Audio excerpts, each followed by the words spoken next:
Whenever you're ready. You want to look over here from DC? Focus on this camera. So everything is into this camera. Yes, sir. We are ready recording. Once I do this, I don't know how you can run as long as you want, but once I do this, just kind of wind down to a point where we can hit a break. All right.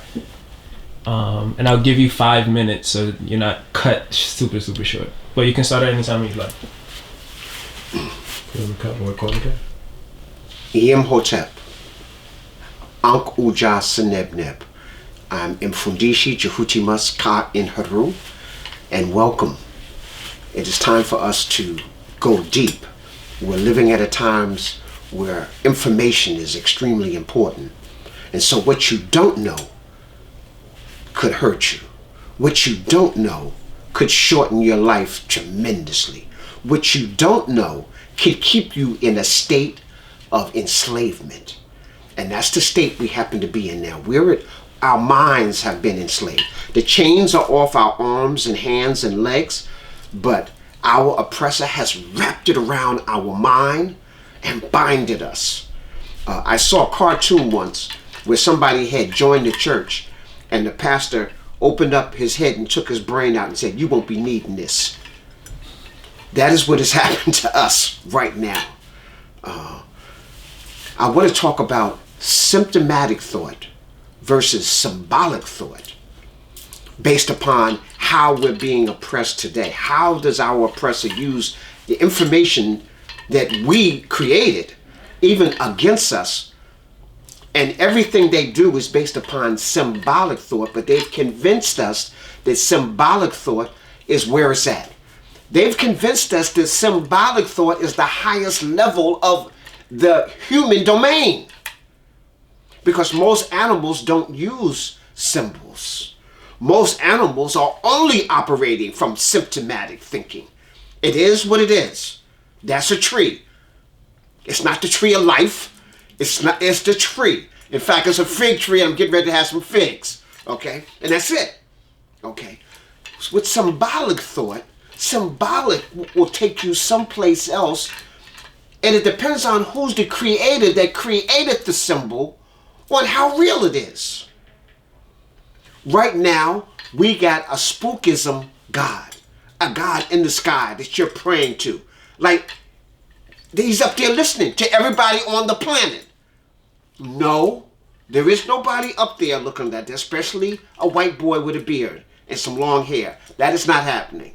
Okay, that's symbolic. But in your mind, how can somebody take your divinity and then give you somebody else that don't look like you and tell you that's the highest form of divinity, and you buy it? The only way you can buy that is somebody has really did a psych job on your mind. And all they used was symbolic tools. They just said, this is the truth and this is not. And they don't have to prove it. You see, a brother named Edgar Ridley, who's the author of the book Golden Apple, and he has 3 volumes, volume 1, 2, and 3, talks about, and in his book, he says that all religion, our political system, our economic system, is all based upon symbolic thought. There's nothing real about it. Prejudice, racism is based upon symbolic thought. You don't like me because my skin is black, and you ain't never even seen no black people. But you've been convinced that there's something wrong with black people because someone told you that. Symbolic thought. When I was in high school, I had an associate. We were both on the track team. And my associate was a European, and he thought he was a soul brother because he knew all the Motown records. He knew trivial, like what was their grandmama's name? What was the exact time, which was irrelevant to me. I didn't need to know all of that. I just knew the groove. I knew the song, and I was just into the song, you know.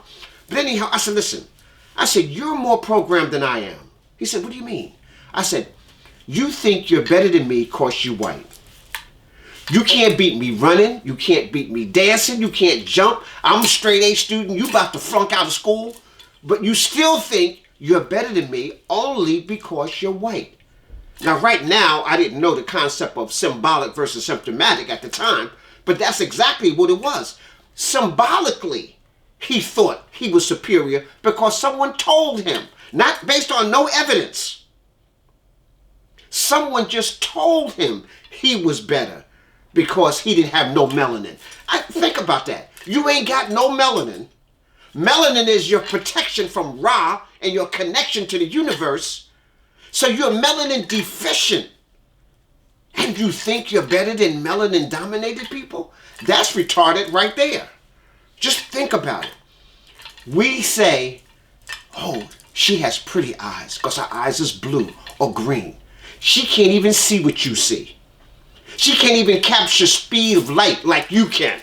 Only dark brown melanated eyes. What you're seeing is veins and capillaries and you're not even seeing no melanin up in there. And so this person has a lack of vision. They can't see what you see. They don't even see the colors you see. You'll be looking at, you're in a flower garden, right? And you're looking at these deep purples and reds and oranges. And you think everybody see that. No, they don't. You know, some gray eye, green eye, blue eye people don't see the same thing you see. But because of symbolic thought, somebody just told you that these eyes are prettier, therefore they must be more effective and they must be better, and you run with it. And so my lesson here is that we have to go back to symptomatic. So now you got a good idea what symbolic is. Symbolic is, I got a symbol, and it can be based on some nonsense, and everybody's follow it just because I said we should follow it. That's symbolic thought. I make a symbol, and maybe originally the symbol was good, but you lost the real meaning of the symbol, and somebody else put another definition behind the symbol, and now you think the symbol is bad because you don't know symptomatically how the symbol came into existence. Hitler's swastika is a good example of that. The swastika was used by the indigenous natives. It was used about maybe a dozen African tribes. In ancient Kemet, it was being used. And it was always positive. It was always brotherhood. It was always unity. Hitler got a hold of the sign.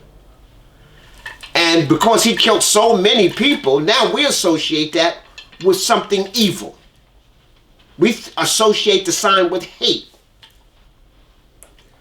Symptomatically, because we don't know. Symbolically, people come by my table. They see the ujat, the all-seeing eye, which is symbolic of your pineal gland, which is supposed to connect you to everything. And they go, oh, Mfundisi, you got some Illuminati stuff up on your table. Symbolic thought again. So somebody took a good symbol that symptomatically was representing something that's dynamic and gave it a negative twist, and now you only got the negative twist because you don't understand its root. And that's how you can be led symbolically. Now let's go back to this word symptomatic. Let's go to its roots. Symptomatic, you see, the brain can only process information two ways.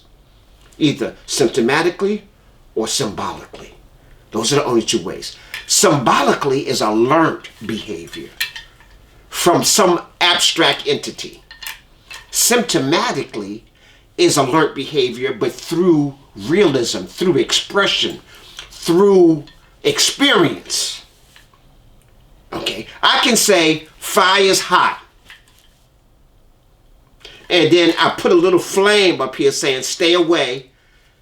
So now symbolically you can just read that and take my word for it. But symptomatically it's saying, oh yeah, fire is really hot. I can testify. Okay, so symptomatically I know. So now when I see the little flame that represents don't touch, it's a symbol, but symptomatically I understand the origins of that. And I can attest to it, that fire is hot. I've experienced it. I know it. Okay, that's an example. See, the brain naturally only understands symptomatic. That's innate. That's how you survived. A little frog is jumping around the rainforest, and he looks pretty. He's all yellow and gold and purple. And you're like, oh, here, little froggy, right? And somebody says, whoop, no, you don't want to touch that. You're like, why? He said, do you see anybody else touching that frog? Look at the bird. The bird just went right by. Cranes eat frogs, but he ain't eating that one. So you need to learn from nature that it doesn't. So just watch the frog. And then he watches a little puppy, grabs the frog. Within 3 minutes, the puppy is dead. That's how poisonous the frog is. So now, symptomatically, you learn that when you see little bright colored frogs jumping around, you don't mess with them. They got free reign. Okay, that's a symptomatic. So the brain now, our early humanoids, that's how they had to learn. They learned everything was symptomatic. I see it, I experience it, now I know it. I know I can't go up and pet a lion. That's suicidal. I've already seen some people try it. And guess who's coming to dinner? Okay? So we already know. So symptomatically, that's in the back of your head. You know these creatures are predators. I want to stay away from the predators. It doesn't mean I run towards the scavengers because they just as bad too. Hyena, scavenger. But he will eat you just like the predators will. Okay? Wolf. Wolf is a hunter. He's a predator. Now the coyote and all of them, they're predators too, but they're on the low end. They're looking after little tiny, they're trying to catch mice. Okay? So you want to stay away from them. But I got a better chance for somebody trying to catch mice than I do somebody catching an elk. If you can take down an elk, I know I don't want no parts of you. Okay? Symptomatic thinking. So I can look. So I'll tackle somebody trying to catch rats, but I don't mess around with nobody that's taking down elks and moose. Symptomatic thinking. Symptomatic thinking. Now, let me go back. I tell people the 5 domains. So let's examine that using symptomatic thought versus symbolic thought. The first domain is the mineral domain. The sun is a mineral. The planets are the mineral. Now, the only reason why Wazungu thought the earth was flat is because they were steeped in symbolic thought. They're not looking at nothing else. Ain't nothing else flat. Everything else is round, so why wouldn't the earth be round? When we see the reflection from the moon in the different cycles, don't we see the silhouette of something that's round? That's symptomatic. But if you're not in tune with nature, then you don't even see when the reality is in front of your face, you can't even accept it. Okay, so I just want you to understand the reason why 2 people can look at the same thing is because one person's in tune with their environment and another person is oblivious of their environment. Oblivious. They don't see the same thing. I remember me and my son were walking through like a path in the woods. And he started grabbing some leaves and snatching them off the tree. So I grabbed his head and started pulling his hair. He was like, Dad, what you doing? I said, that's what you just did to the tree. He was like, oh, come on, they don't feel it. Oh, yes, they do. Look at here. And I show him a little plant. And when I touched the plant, it closed up. I said, it can feel. It can feel. It can sense. Look at that. We touch it, the plant closed up. In the movie Avatar, we were talking about Avatar. You remember? You touched up, all the plants closed up. Okay. And then it got to a point where as soon as the plant saw it, it closed up. Okay. You didn't have to touch it. Okay. That's, again, symptomatic thinking. So now you know plants, just like animals, can feel and sense things. When they asked George Washington Carver, how did you invent 300 inventions from a peanut? He says, I gave it unconditional love. I gave it unconditional gratitude. And I shared my gratitude with it. And it told me how it can be used. Now, how did a person know, if I can lift this up, how did a person know that a crystal was real and had energy? Apparently, someone probably sitting one day, the sun hitting this, reflecting, and they saw all type of images and stuff like that. Like, whoa, I just got a charge. And you put the crystal down, no charge. Put the crystal back, charge. Okay, the crystal charges its energy. Some people who were probably sitting by certain mountains felt certain energies there that they didn't feel when they were in the valley. So they were wondering, I wondered, is it because it's a mountain or the material that the mountain is made out of? See, the scientific methodology was also created by Africans. Ancient Kemet created the scientific methodology of, trial and error until you have a hypothesis, and then you have to prove it to make it a theorem, make it real. Okay, well, that's all scientific. That's ancient Kemet. Okay, and so we found out that even the animals, when they were placed near certain areas, responded different because of the energy. We can feel it. It's just like how coffee was discovered. In Ethiopia, they would bring the herd up, and the herds ate these berries here, and then stayed up all night.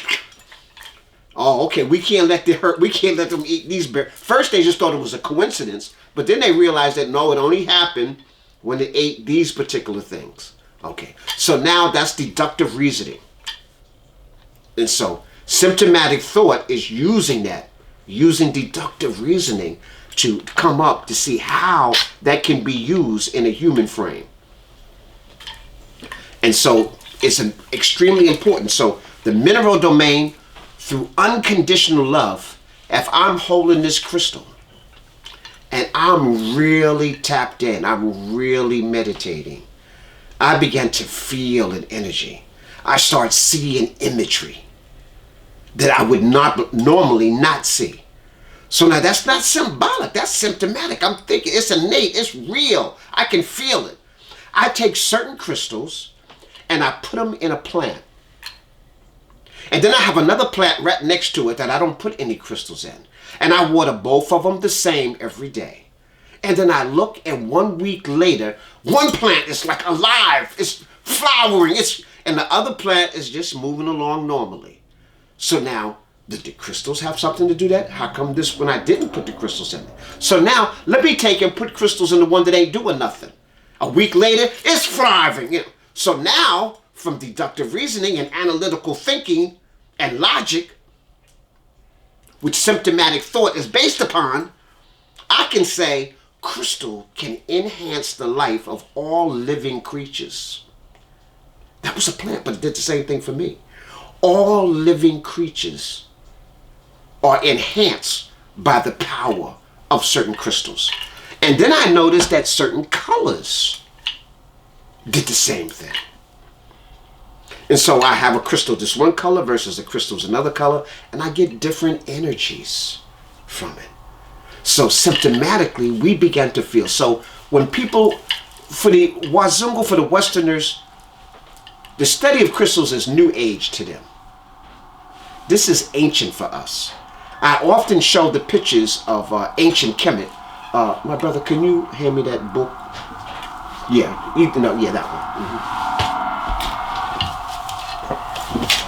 Here is a book of Tutankhamun. So this is approximately 1500 BCE. That's, add 2,000 onto that, that's 3,500 years ago. That color, that blue right there, that's turquoise. Turquoise is for communication and connection to the ancestors. Why does our ancestors have that right where his pineal gland is? Connection to the ancestors. This color, that's lapis lazuli, the blue stone, called the wisdom stone. Also, that color is associated with royal blue because the royalty always had that. So when other people saw that, they associated with the royalty, so it became royal blue. Symptomatic. Now I'm telling you, you've been saying this all along. Oh yeah, that's royal blue. Clueless on why it's royal blue. So symptomatically, I'm taking you in. It's royal blue because the royalty, the black royalty of ancient Kemet, used it. And they meditated. And they realized that the vibration from this indigo, this dark blue, was vibrating at the same frequency as your pineal gland. They took amethyst and they realized that it was vibrating at the same frequency as your master gland, your pituitary gland. So you got your pineal gland and you got your pituitary gland. Okay, so the blue one is on your pineal gland and the purple is on your pituitary gland. Okay, now let's look at again. So you got two. Now, if you look at this color right here, it's orange. That orange color, that's carnelian stone. The carnelian stone. Carnelian is dealing with your sacral, but it's also your immune system. It's also your third brain. You understand me? Your third brain. How many people watching this have ever had someone say, I had a gut feeling about that? What is that? What you mean you had a gut feeling? Did you just have a veggie burger or a Big Mac? Okay. Okay. That could be indigestion. No, my stomach is empty. I didn't eat anything. Oh, okay. Then you tapped into your intuition. Now let me make this statement again. Here we go. Symptomatic thought versus symbolic thought. All animals are programmed symptomatically on how to survive. Desert animals know exactly what to do in the desert. They don't take a course on Desert 101. Okay? Animals that are in the rainforest know exactly how to survive because they got something called what? Instincts. And instinct shows them that's dangerous, this is not. That's food, this is not. Here come humans. I better hide. Those are some dangerous creatures. We're the most dangerous creatures on the planet. Y'all hear me? Human beings. And specifically, Wazungu. Okay. The European. The most dangerous creatures on the planet. Kill for the sport. No other animals just kill for sport. Only this human animal. And it's when I say human, I even have to watch how I say that. Kind of human-like. Really kills for sport. But we've become them because of symbolic thought. Okay. So now, I could have went. He has some jade down here. Jade is bonding. It connects you. And so, it's connected with wisdom. He has onyx in the eyes. They're black. You notice they didn't put no yellow, they didn't put no green eyes up in there. They didn't put no little blue eyes. They put dark brown black eyes because black is the most receptive.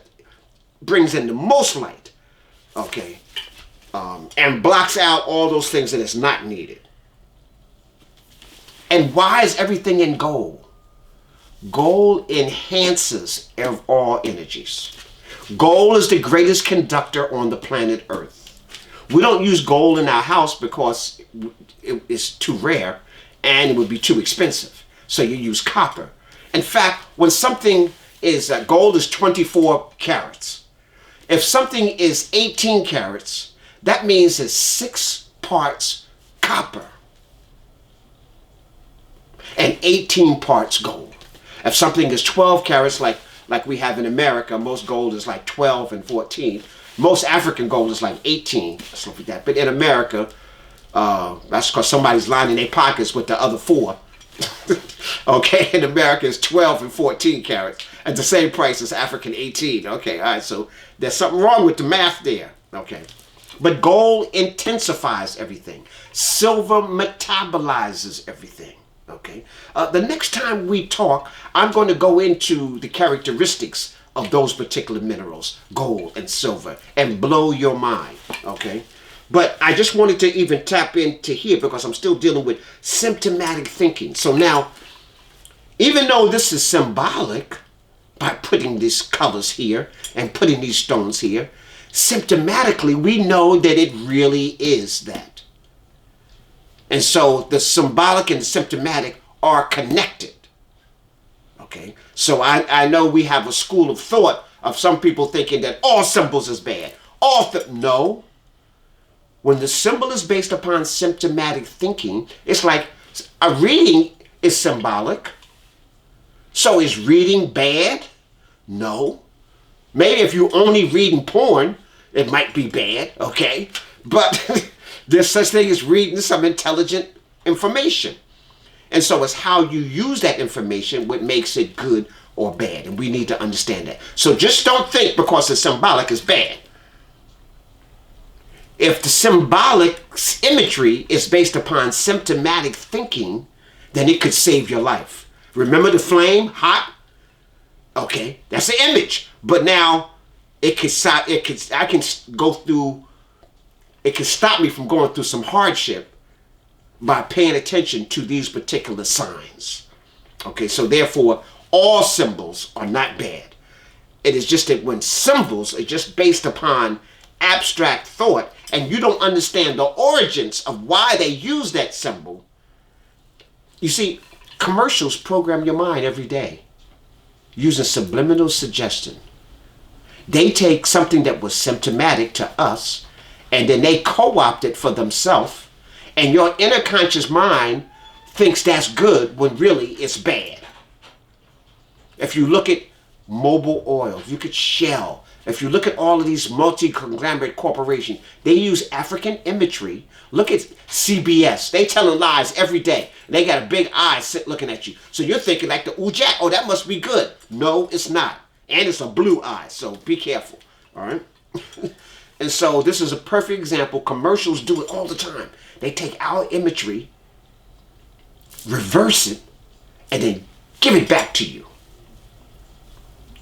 Okay? It's just like when you look at the magistrate in England, they wear these white wigs that come down, and it's imitating the nemesis of ancient Kemet. But you don't know that because you haven't done any studying. And somebody told you Kemet was a bad place, ancient Egypt was bad, so you don't want nothing to do with it. Meanwhile, they're co-opting all the imagery themselves. So it had to do with wisdom and knowledge. So they wear these white wigs like that, trying to look like the Nasut of Kemet. And then black folks who got the information are imitating the white folks, imitating us. So if I look at Kenya, I look at all of them, their judges and stuff got a little white wig on, look so silly.